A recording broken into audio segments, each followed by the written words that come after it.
Hello friends, नमस्कार friends. आज हम हल करने वाले हैं एक्सरसाइज 80 को। इससे पहले हमने एक्सरसाइज 79 तक इन सभी प्रश्नों को हल करवा दिया है। तो फ्रेंड्स, वो वीडियो नहीं देखे हैं तो एक बार जाकर जरूर से देख लें। हमने इसका प्लेलिस्ट बना दिया है, उसमें सभी वीडियोज आपको चैप्टर वाइज मिल जाएगी। तो चलिए फ्रेंड्स, एक्सरसाइज 80 में जितने प्रश्न दिए गए हैं इन सभी को अपने कॉपी पर लिख कर आपके सामने लाते हैं।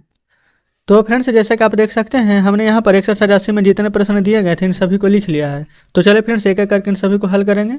बोला गया है राम और श्याम दोस्त हैं, तो लिखेंगे यहाँ पर राम एंड श्याम। एक से ज़्यादा व्यक्ति हैं तार, दोस्त हैं तो फ्रेंड्स FRIENDS। कोई दिक्कत नहीं है। अगला है राम धनी आदमी है, तो Ram is a rich man. पहले इतना इतना बनाएंगे, फिर धीरे धीरे तो ज़्यादा अच्छे से समझेंगे।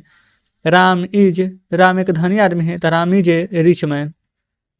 लेकिन श्याम गरीब है, तो लेकिन का मीनिंग लिख देंगे बट श्याम गरीब है, तो श्याम इज पुअर। ठीक है। अगला है राम अच्छा आदमी है, तो लिखेंगे Ram is a good man. अच्छा आदमी है तो गुड मैन। उसे गरीबों के लिए सहानुभूति है, यानी कि फ्रेंड्स यहाँ पर हो जाएगा ही हैज सिंपैथी। सहानुभूति का मिलेंगे SYMPATHY, गरीबों के लिए, तो फॉर दी पुअर। ठीक है, कोई डाउट यहाँ तक नहीं है। चलिए आगे बढ़ेंगे। अगला बोला गया है राम श्याम तुम गरीब क्यों हो। राम ने बोला श्याम से तुम गरीब क्यों हो, तो पहले राम का मिलेंगे यहाँ पर लिख देंगे राम ही।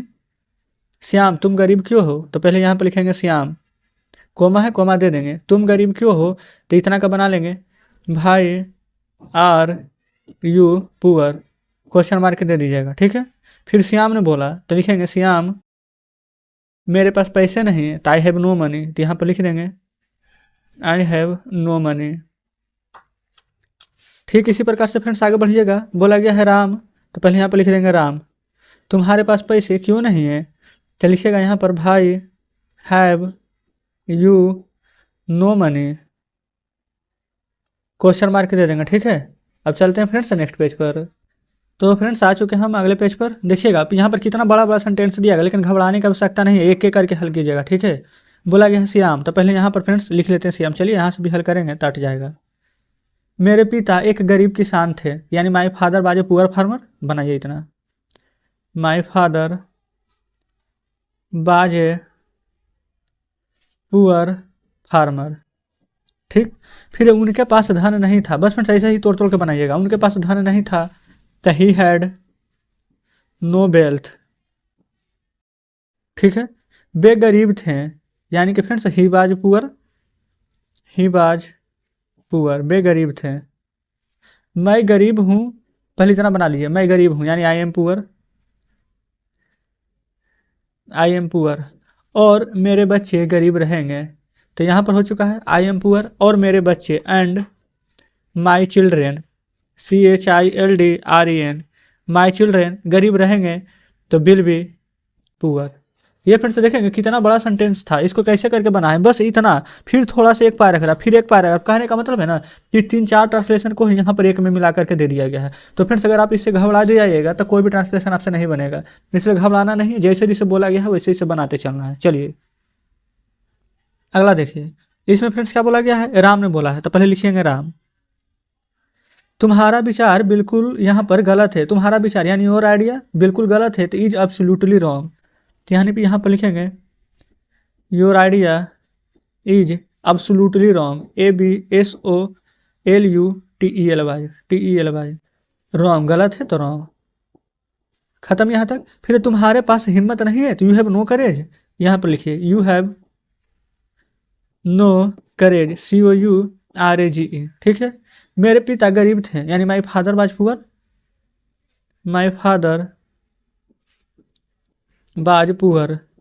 मेरे पिता गरीब थे, परंतु मैं धनी हूँ, बट आई एम रिच। तो बताइए फ्रेंड्स क्या यहाँ पर कोई भी यहाँ पर परेशानी हुई? कितना आसानी से तो सभी प्रश्न बन रहा है। ठीक है। चलिए घबराना बिल्कुल नहीं है, चाहे जितना बड़ा प्रश्न रहे। देखेंगे इसमें बोला गया है श्याम ने बोला है मेरे पास बहुत सी दिखते हैं। पूरा प्रश्न पढ़िएगा तो आपका भी दिमाग हैंग हो जाएगा, लगेगा कि नहीं बनेगा, इसलिए पूरा पढ़ना ही नहीं है। पहले श्याम है तो श्याम लिखेंगे। बोला गया है मेरे पास बहुत सी दिखते हैं, यानी कि I have a lot of problems. तो इतना बनाइए I have a lot of problems. जैसा जैसा बोला गया है वैसा वैसा करते चलेंगे। ठीक है। मुझे बहुत काम करना पड़ता है, यानी कि आई हैव टू, ये फ्रेंड्स मुझे बहुत काम करना पड़ता है। I have to very work, बहुत काम करना पड़ता है, नहीं तो ए लॉट ऑफ ही लिखिए।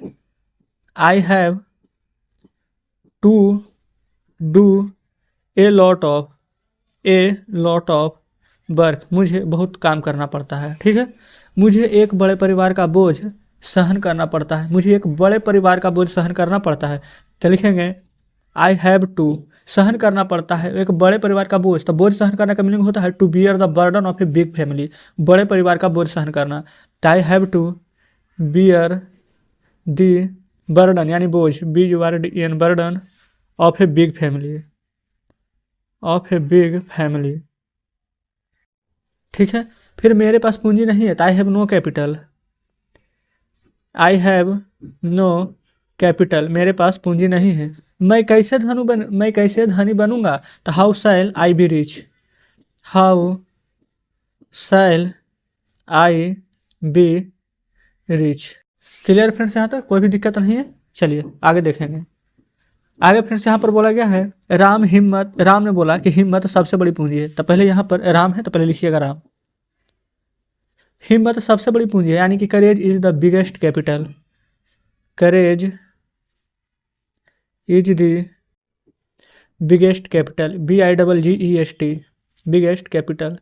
ये फ्रेंड जब भी हम सुपरलेटिव डिग्री में चलते हैं तो बिग का बिगेस्ट हो जाता है, यानी कि जी यहाँ पर डबल हो जाता है। ठीक है, चलिए।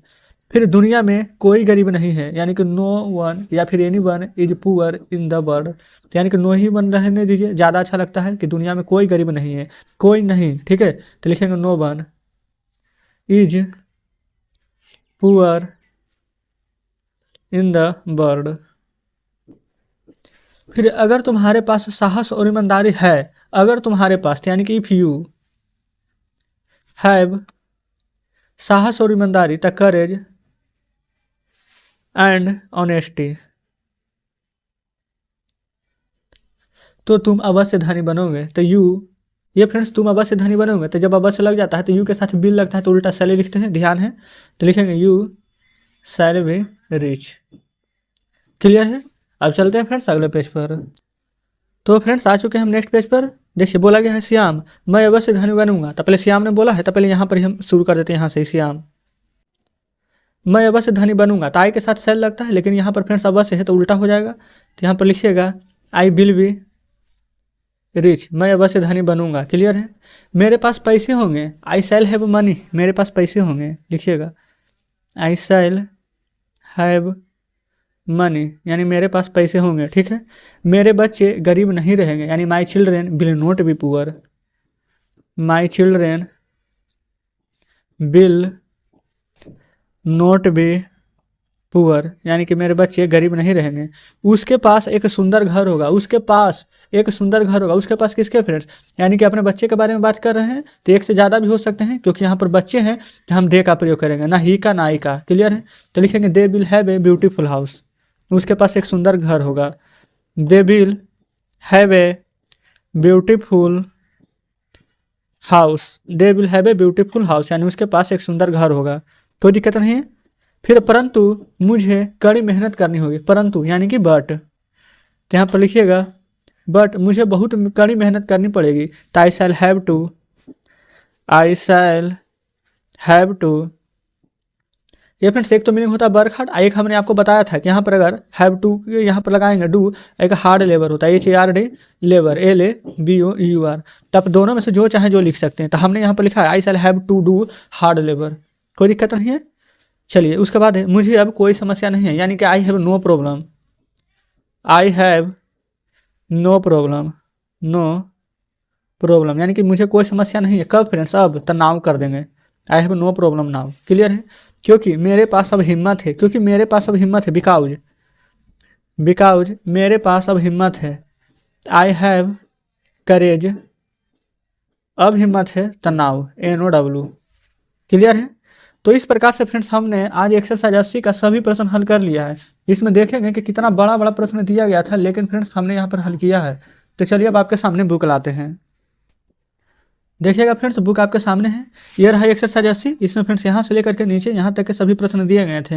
हमें फ्रेंड्स यहाँ पर कोई मीनिंग में यहाँ पर दिक्कत का सामना करना पड़ा था, लेकिन देखिएगा, गरीबों के लिए सहानुभूति, विचार, हिम्मत, दिक्कत, पूंजी, परिवार का बोझ सहन करना, ईमानदारी, मतलब कि जितना जितना फ्रेंड्स मेन मीनिंग हो सकता था, जो कि यहाँ पर याद नहीं हो, आपको बुक में ही दिया रहता है। तो इसलिए हम आपको बार बार बोलते हैं कि मीनिंग जरूर से याद कीजिएगा। अगर आपको मीनिंग याद है तो आधा ट्रांसलेशन तो समझिए कि ऐसे ही बन गया है। तो कहने का मतलब फ्रेंड्स कि मीनिंग भी जरूर से याद करते हुए चलिएगा। तो चलिए फ्रेंड्स, आज हमने एक्सरसाइज 80 हल किया है। अब आप हमें कमेंट बॉक्स में बताइएगा कि एक्सरसाइज 80 में कहीं पर कोई डाउट तो नहीं हुआ, कोई भी ऐसा प्रश्न जो कि अगर आपको समझ में नहीं आया है तो जरूर से बताइएगा। अगर फ्रेंड्स यहाँ पर समझिए कि बहुत सारे कमेंट आएंगे तो हम इसका वीडियो दोबारा से बना देंगे। अगर फ्रेंड्स सभी प्रश्न बढ़िया से समझ गए हो तो अच्छी बात है। तो उस स्थिति में फ्रेंड्स वीडियो को लाइक और चैनल को सब्सक्राइब कर दीजिएगा। और फ्रेंड्स, कोई भी ऐसा बच्चा जो कि आपके अगल बगल में हो, कोई भी आपका मित्र हो सकता है, आपका भाई हो सकता है, कोई भी हो फ्रेंड्स, तो उन्हें हमारे चैनल के बारे में जरूर से बताइएगा, ताकि फ्रेंड्स उन्हें भी फी देने की आवश्यकता ना पड़े और उनको फ्रेंड्स एक बेहतर क्वालिटी एजुकेशन मिल सके। ठीक है, तो चलिए फ्रेंड्स, आज का वीडियो हम यहीं तक रहने देते हैं। अगर आपको कुछ कहना हो फ्रेंड्स तो कमेंट बॉक्स में जरूर से बताइएगा। आज का सेशन कैसा लगा वो भी जरूर से बताइएगा। तो मिलते हैं फ्रेंड्स आपसे नेक्स्ट वीडियो में नेक्स्ट चैप्टर के साथ।